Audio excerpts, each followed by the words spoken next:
Y estamos aquí en Política, Producción y Trabajo en Canal Metro con un candidato a vicepresidente de la Nación, Miguel Ángel Olaviaga, un hombre de extracción radical, un hombre que se enfrenta al desafío de compartir el liderazgo de una fórmula que surge del propio radicalismo, en realidad, porque Margarita Stolbizer viene también de origen radical. Y allí nos conocemos, del advenimiento de la democracia, sí. Ella viene del campo académico, es abogada, y yo la recuerdo en aquellos años, en los albores, digamos, organizando eventos en la tarea que teníamos por la libertad sindical, bandera que todavía está pendiente de concreción. ¿Son conscientes, Olaviaga, que muchos sectores del radicalismo dicen y expresan, aunque no lo hayan hecho en las PASO, que los van a votar? Yo doy por descontado que un sector importante del radicalismo va a acompañar esta formulación.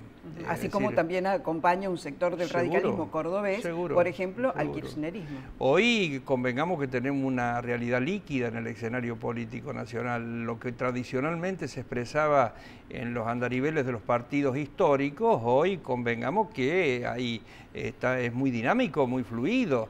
Hay razonamientos utilitarios que nosotros, por supuesto, no aceptamos, de la conveniencia de tal o cual voto, pero hay lo mismo que ocurre con una persona. En la vida se hace lo que conviene o se hace lo que se debe, y nosotros en política pretendemos hacer lo que se debe. Ahora, ¿usted cree que no hemos hecho lo suficiente como para que verdaderamente tengamos unas elecciones transparentes en esta próxima elección nacional? Porque hay muchos sectores que están asusando y diciendo, bueno, vótenme a mí porque si no va a haber fraude.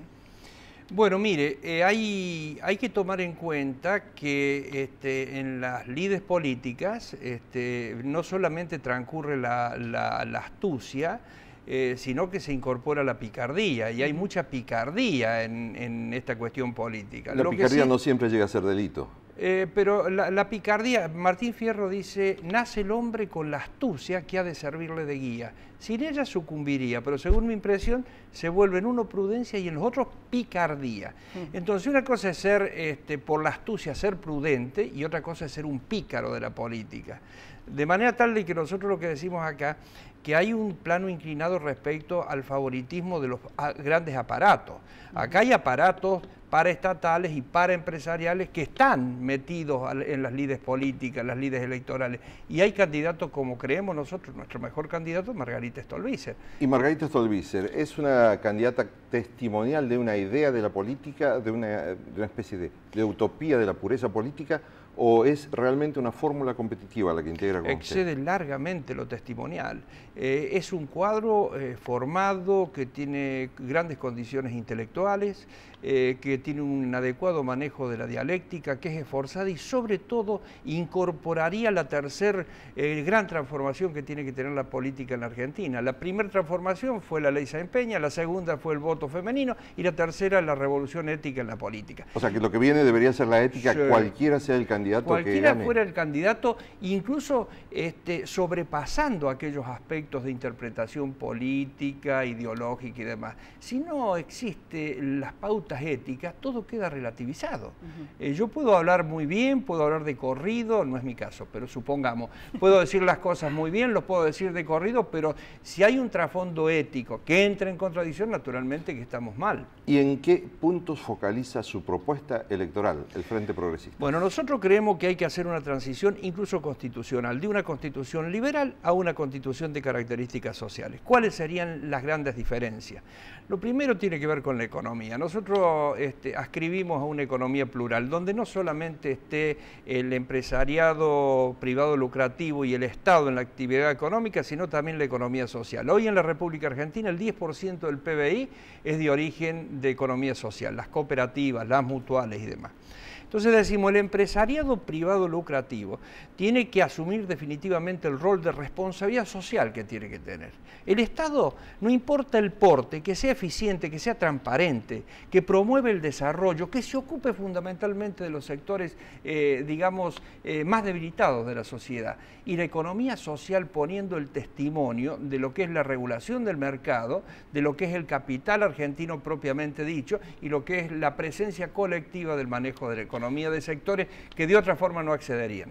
Ustedes parece que no han entrado en ese debate de los otros candidatos que están discutiendo quién ajusta más, quién ajusta menos, con qué velocidad se hace un ajuste o con qué velocidad se sincera el tipo de cambio real. Nosotros creemos que se instalan pautas que son razonables desde el punto de vista técnico, discutirlas técnicamente, pero cuando los economistas manejan la política creemos que entramos en contradicción. La política tiene que manejar la economía y eso es fundamental. Entonces, hace mucho tiempo que en la Argentina se habla mucho, pero mucho, de tecnicismo financiero. Y no se habla de generar riqueza, no se habla de industrialismo rural, no se habla de la labor, por ejemplo, de quienes tenemos que arraigar en la tierra, aunque sean pequeñas parcelas.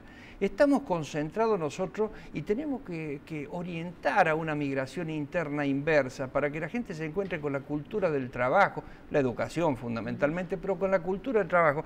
Entonces nosotros vemos que nos tenemos que poner de acuerdo primero en esta valoración ética, en esta cuestión de la igualdad, en esta cuestión de la decencia y allí construir todo lo que tiene que ser los parámetros. Para eso se necesita que todas las provincias de alguna manera estén representadas, verdaderamente representadas. ¿Qué rol va a tener el Congreso en la próxima etapa?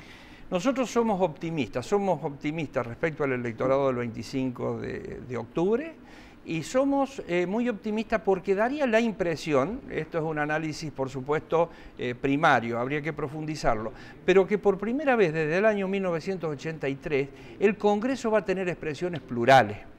Es decir, la mayoría que generalmente imponía el Poder Ejecutivo daría paso a un Congreso donde va a requerir consenso porque allí va a haber más de dos bancadas, va a haber necesidad de articular propuestas comunes.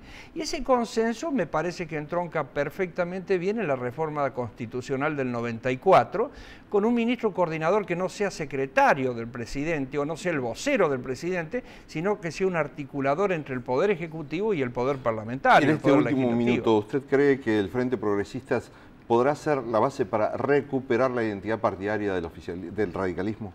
No, yo lo que creo que nosotros estamos en camino a una conformación frentista en donde ya está consolidado un liderazgo que es de Stolbizer y que el radicalismo tiene que estar ahí como estructura, como pensamiento y como orientación histórica. Miguel Ángel Olaviaga, muchas gracias por estar aquí en Política Muchísimas gracias a Trabajo. ustedes. Con usted nos reencontramos nuevamente en una breve pausa.